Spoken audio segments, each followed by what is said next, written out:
This first picture is a picture of the topography of the Colombian Andes.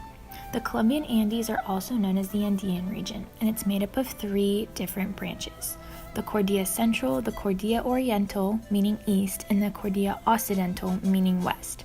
The Cordillera Central is the highest part of the 3 branches. The Oriental is the widest branch, extending from the north to the south.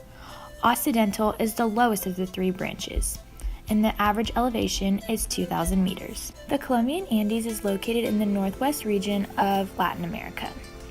The countries that the Colombian Andes is located in is just Colombia, hence the name Colombian Andes.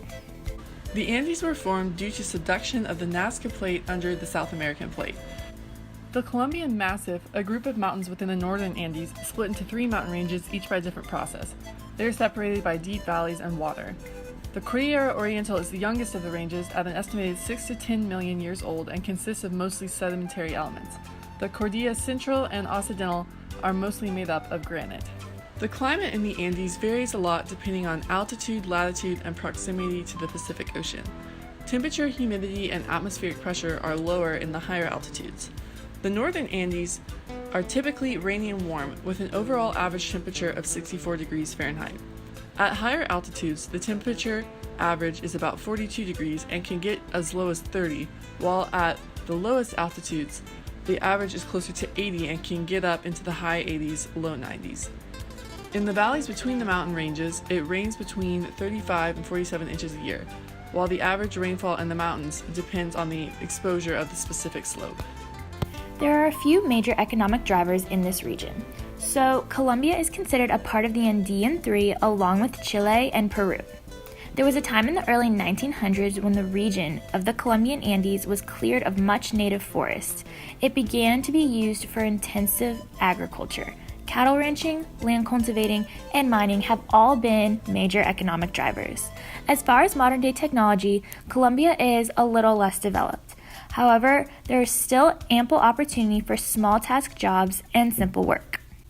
There is in fact no doubt that the daily lives and activities of humans have altered the landscape and current state of the Colombian Andes. Many different groups of indigenous people exist throughout the country. However, the Andean region is not densely populated. More recently, people have chosen not to reside in the Andean mountains simply because life there is much more difficult. This picture depicts the beautiful mountains lining the background of this modern city. A major environmental concern in the Colombian Andes is deforestation. Recent causes of deforestation are cattle grazing and illicit farming. The annual deforestation rate of 0.67% a year is higher than the South American average of 0.38%. By 1998, 69% of the original forests had been destroyed, largely due to the oil industry's boom in the early 90s. This led to a migration of farmers and other people into this area, using the land for other things. Another major concern is bird loss. Many species of bird that only live in the northern Andes are endangered and likely to go extinct due to lack of governmental restrictions on deforestation and development in this area. In some areas, there are as many as 46 different species of birds that are considered threatened, including the Munchique wood wren, chestnut-billed flower piercer, and the yellow-eared parrot. Some popular things to do in this area for tourists include hiking, rock climbing, and bird watching. One particular place that is very popular with tourists is Pozo Azul, a natural swimming area high up in the mountains. Researchers in this region are working to develop new environmentally friendly alternatives to the traditional pesticides. Many plant and animal species have become resistant to current pesticides, and these pesticides have been linked to cancer in humans. They have been conducting research using botanical and fungal resources from the Andean region to create biopesticides as an alternative to the standard synthetic pesticides. These researchers believe that use of new biopesticides can improve the risks associated with production of many crops, not just in this region, but all over the world.